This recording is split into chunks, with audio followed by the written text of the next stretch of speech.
Welcome, everybody. Thank you very much for joining us. As always, I cannot wait to introduce our guest to you. But before I do, there are a few people I want to thank that we always thank. We want to thank brassandwinds.com. The Mighty Quinn Brass and Winds are where we go if we need brass or woodwind instruments for our school. We think you should check them out too, probably the best in the business, and we'll stake our claim on that. You're watching Truer MU, the truth about music. We go deeper than you might think to go when we talk about music, and we love that. It's my personal journey. I want to talk to you now about how I came to my next guest. I have often joked that if someone were to give me a job playing piano in a salsa band, that I would quit my job and leave my family and go do that, because that music just gets to me so much. I have never had the opportunity to talk to anyone who knew anything about this music with all the interviews I've done and all the time I've lived in the world. And our drummer, who works here at the Willow School, Mr. Brian Bearzu, connected me with a man named Pablo Mayer. And as I started to consider what I would ask him, I got more and more interested in him as a person. So we're going to find out about Pablo, and we're going to find out about Latin music, and we're going to find out about a lot of other things too. Here's something about Pablo Mayer. Pablo Mayer is a music producer, pianist, and educator, and the artistic director of Folklore Urbano NYC.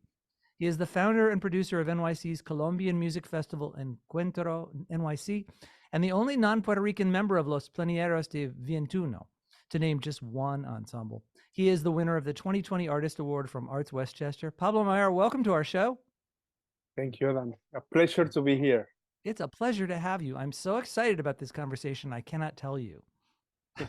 Me too. I want to start with a big question. What is American culture? Now, you, as an educator and as an ambassador for different kinds of music, you see opportunities for America to become an even greater place. I want to know how you'll help. It's a very tricky question. It makes me think of something. Once I went to TED Talk, and I was speaking about the people who arrive into this country, study in this country, develop in this country, and maybe they start to make music that is connected to where they come from, but yet, as I view it from my side, it is American music, because it's now, it has the influence of this country, it has the influences of everything that we live here. So that's the first thing that comes to mind when you mention that. How to contribute, I think we all do. It's this is the place where we practice diplomacy the most, and not only in terms of relating to each other, but also exchanging, what we do. There is something I mentioned when I talk about this subject, which was every time you meet people and you bring them home, usually every culture, every person brings the best of their culture, the best meal. Let me share. That's how I feel about my music. I had the opportunity to come here and study, and then my first reaction after getting my master's was, okay, I'm going to experiment with rhythms from Colombia. I'm going to experiment with players from different parts, and that has been sort of the what has surrounded my life here in the United States. Yeah. Well, let's talk about your life. It's very interesting. You were born in Palmira, Colombia, a small city of about 360,000 people. Can you talk about Palmira? Palmira was the place where my mom grew up and my father as well. My father had a job in Bogota, the capital, and Palmira was the place for vacation. I was born in November, so my mom said, Christmas is approaching. I'm gonna go to Palmira because I don't want to have the baby in Bogota, and that's why I was born there. After 12 years, we moved to Cali, which is only 30 minutes from Palmira. It is a bigger city. and that's where I started playing in ensembles, when I started playing music. And people in Cali believe that well, at least in Colombia, that Cali is the capital of salsa music. Cali is located 3-hour drive from Buenaventura, which is a port in the Pacific coast, and a lot of the music from Cuba came through that port. So uh, Cali is surrounded by a valley, Valle del Cauca. It's uh, very rich in sugar cane. So when you walk in Cali, you feel like the beach is somewhere. I'm about to see the sea. He has that feeling, and at 3 in the afternoon, it gets really windy, so it really feels uh, like a tropical city, a city from next to the sea. And this music fit very well. There is a big influence of Afro Colombians in that, which also helps for things to groove even more. Yeah. What's life like there, and how does that connect with the music? Is People are too happy sometimes. People dance a lot. There is a lot of partying, a lot of uh, people are very open-minded. Not open-minded, they're open in terms of having a good time.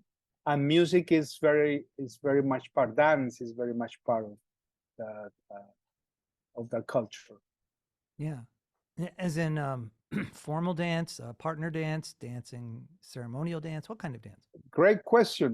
When I grew up, uh, I always think maybe it's the position of Colombia being at the corner of South America, that we get all the influence from the South, the influence from the North, the influence from the Caribbean.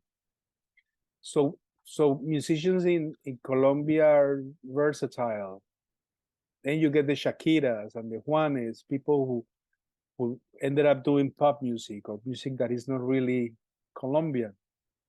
But when I started to play in Cali, and we there was something very traditional, because we have a very important composer, Lucho Bermudez, who is actually from the Caribbean, who was had a steady gig in Club San Fernando for a few years, I believe.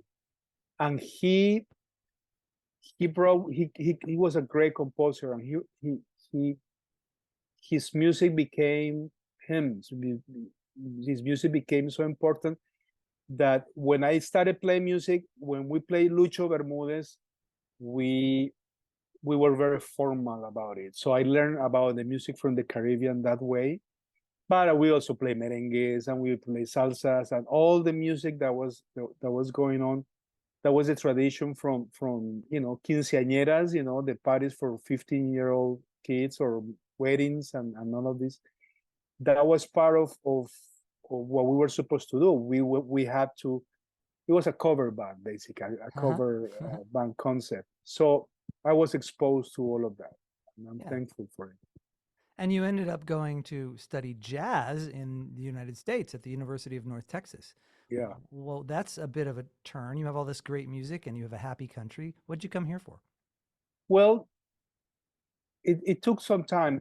I actually, my first instrument was organ, the organs that came with rhythms and pedals. And I was curious to play salsa music in this instrument. And one day I was walking by Sears stores. Somebody was playing salsa music, and my friend, I had a friend with me, and he said, "Why don't you let him play?" And I started to jam with this other guy who became also a good friend.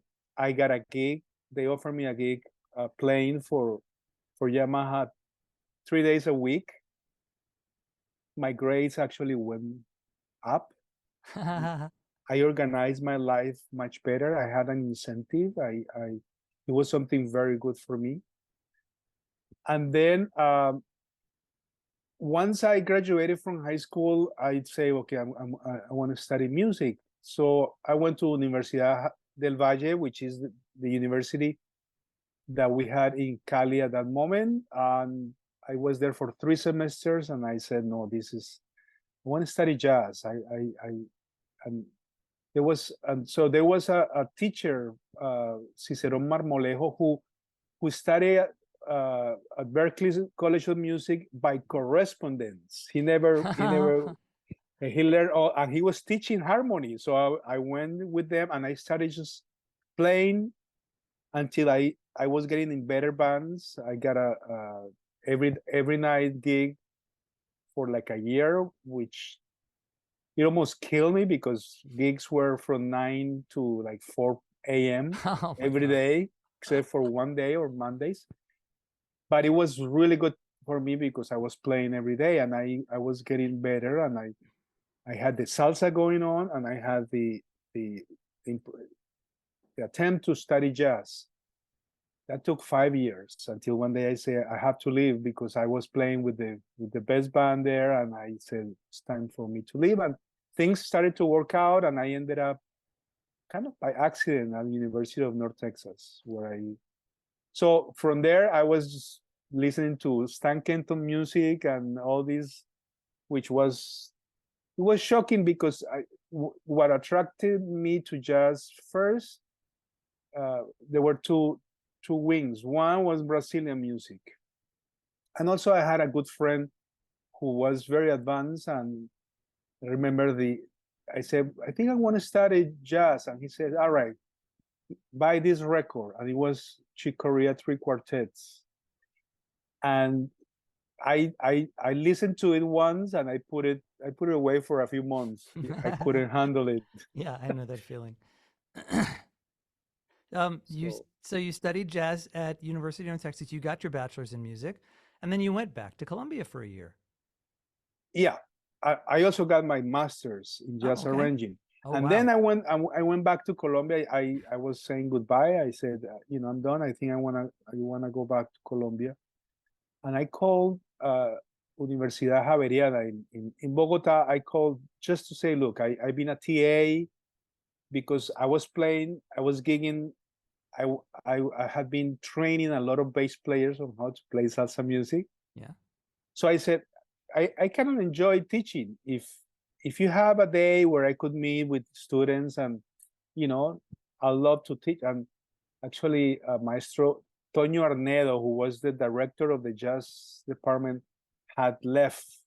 They were desperate looking for a director, and it was crazy. I became a director of the jazz department Wow. from zero to they were so it was a great opportunity for me. I I I only stayed there for a year because I said I'm just passing information, but I wanna live the experience. I wanna be a musician Yeah. again. And then I had met my future wife on my last semester. We had said goodbye, but then she came to visit, and then she said, actually, I'm moving to New York to do my master. So I'm like, too many hints, Uh-huh. too many omens. So Yeah. I left Bogota, and I moved to New York. Yeah, and you established a musical production company, Folklore Urbano. Um, is that correct? Yes, eventually it became a production company. Mm-hmm. The, the first uh, the name came uh, for my band. Uh, when I was in Bogota, I met Totola Momposina, which is a very important folklorist, a singer who has been all over the world, presenting Colombian music, mainly from the Caribbean. I met her. I met her son, and I wrote an arrangement for her, and I did some arrangements that I recorded in a band in Colombia with good friends who felt bad when I came to the United States because it was a new sound, but it was my first attempt to mix Colombian rhythms with the jazz, with Yeah. what I had learned. And I came, I moved to New York, and that was my idea. I'm going to be just pursuing this. The reason for Folklore Urbano, I by the time I was even in the university, I was trying to play swing, and I was told, you're not a swing player. I was trying sometimes to play with Cubans, and they say, you play nice, but you're not Cuban. Or the same with Ah, Puerto Ricans. I went to Colombia, and I started to play with a different. We have so much music from so many regions, so I met with people from each one of the regions who were reminding me that that's not where I came from. That wasn't really. I wasn't pure bambuco player or cumbia player or whatever style. So I said, I come from the city, so I do folklore urbano. It is yeah. from the city. It's important to me to explain this because it has a very strong meaning. I see that. Thank you for that. That's really interesting. So you were holding on in the face of these people who told you you weren't authentic. You were countering, you're right, I'm not authentic. It's important to me to combine everything. I like Yeah, that. yeah. My Yeah. expression from the city, Yeah. Well, now one more detail about your life, and then we're going to get more specifically about your philosophy and your music. You became a citizen of the United States in 2017. And what does that mean to you? well, it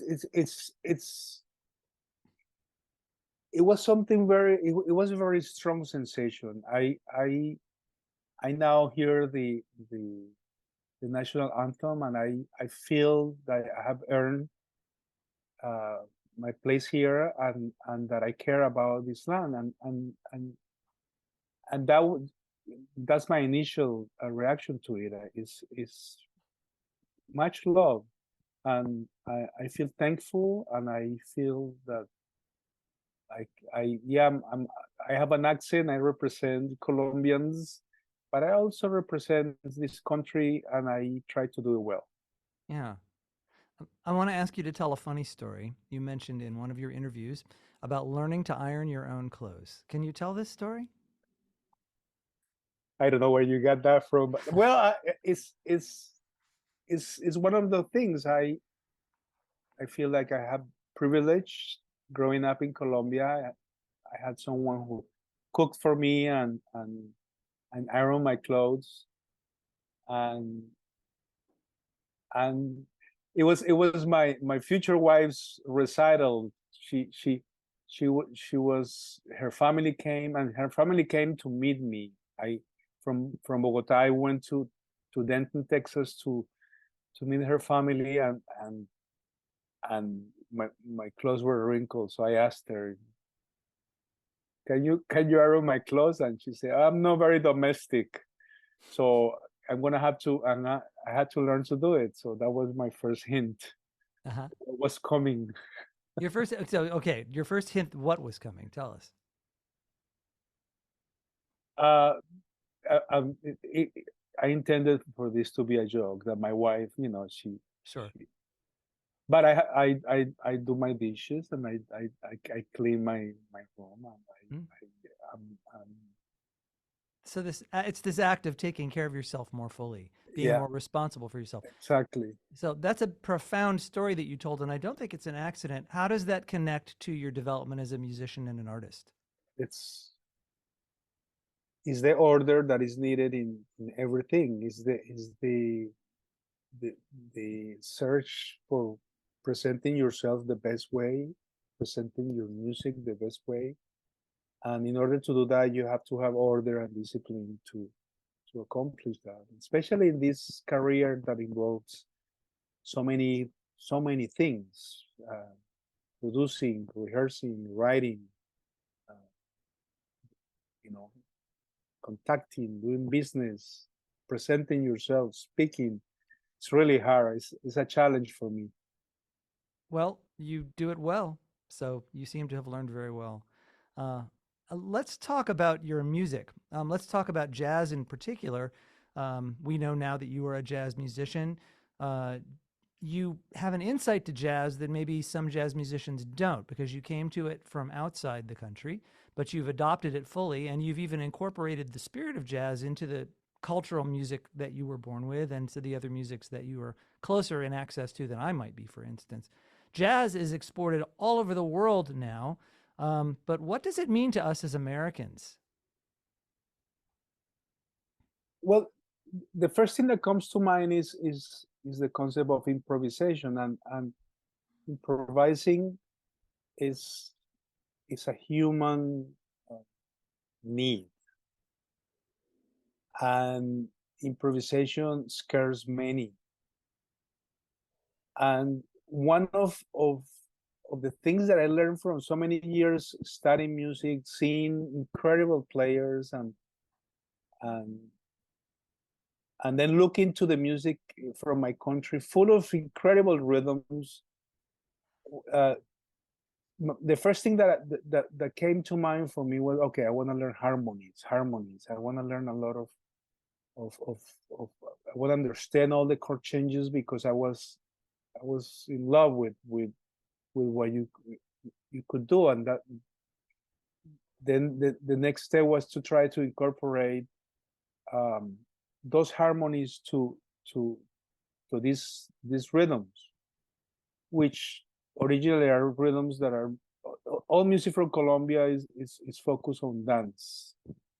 So when you dance and you improvise, your improvisation, you cannot give very heavy lectures on you know on many changes, and I learned this through the years. Right now, I don't mind if the changes are very simple.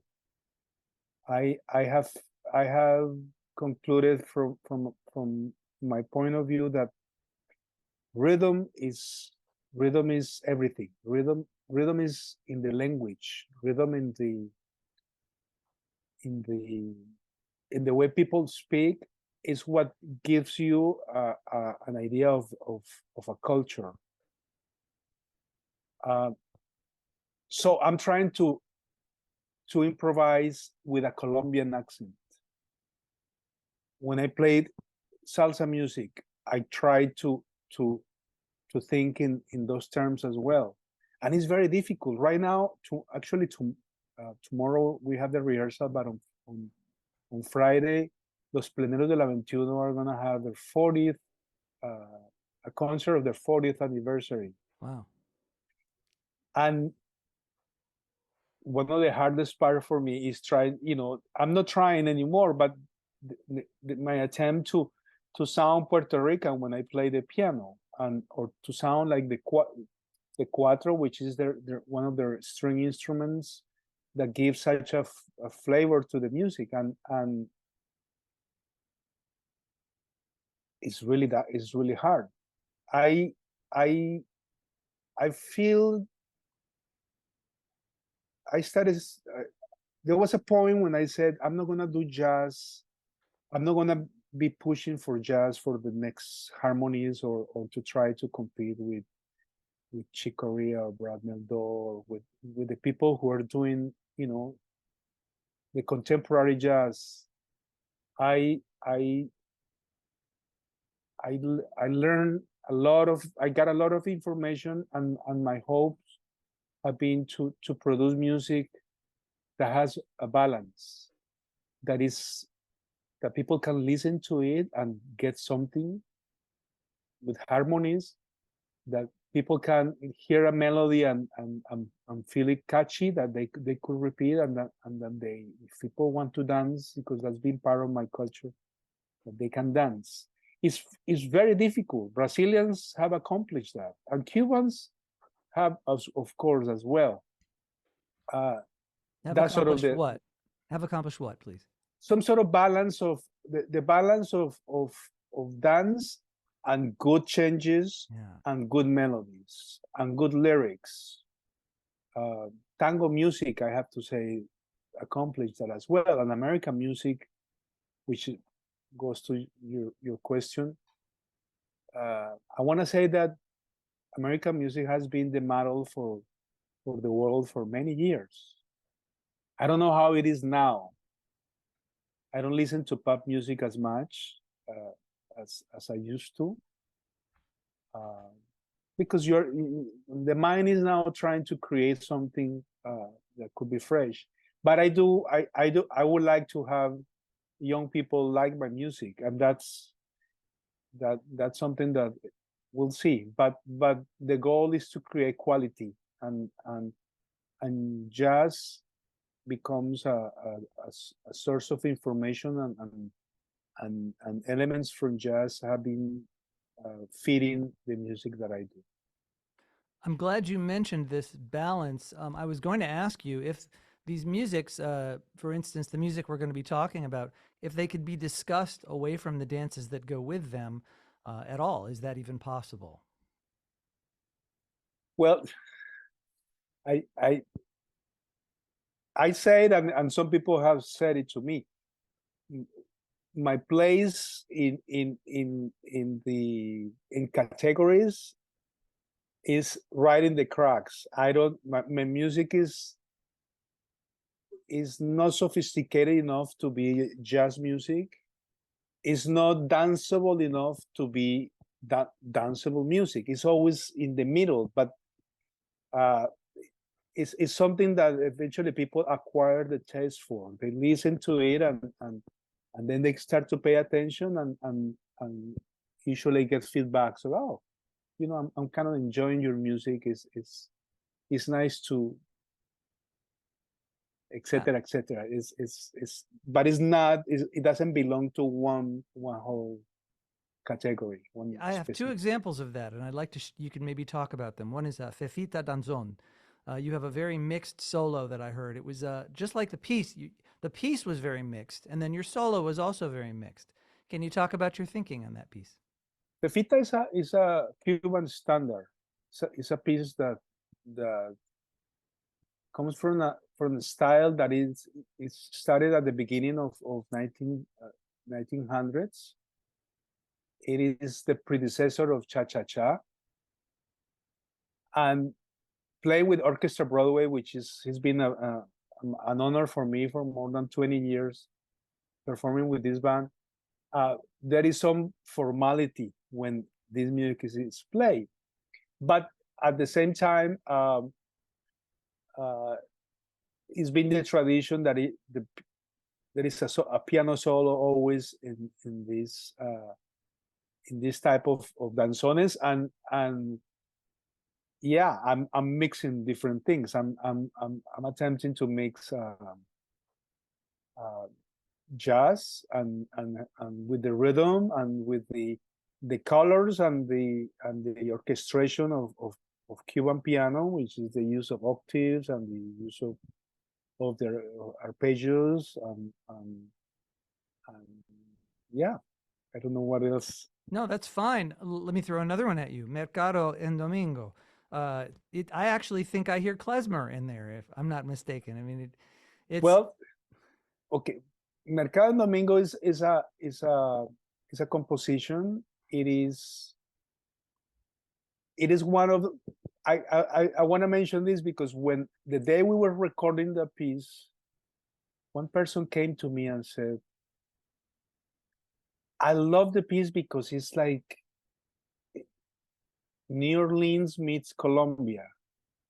yeah, It has that, and it has the klezmer as well. Is yeah, is that street? It's a street sound. Is if you go to the Caribbean coast, you're gonna find a lot of bandas, which what it is military bands that start to play traditional, popular music, folkloric music, and that's when the style comes. I love the piece, and it's been an honor for me, because that piece is played quite often at Birdland with yeah. Arturo Ferrells every Sunday, almost.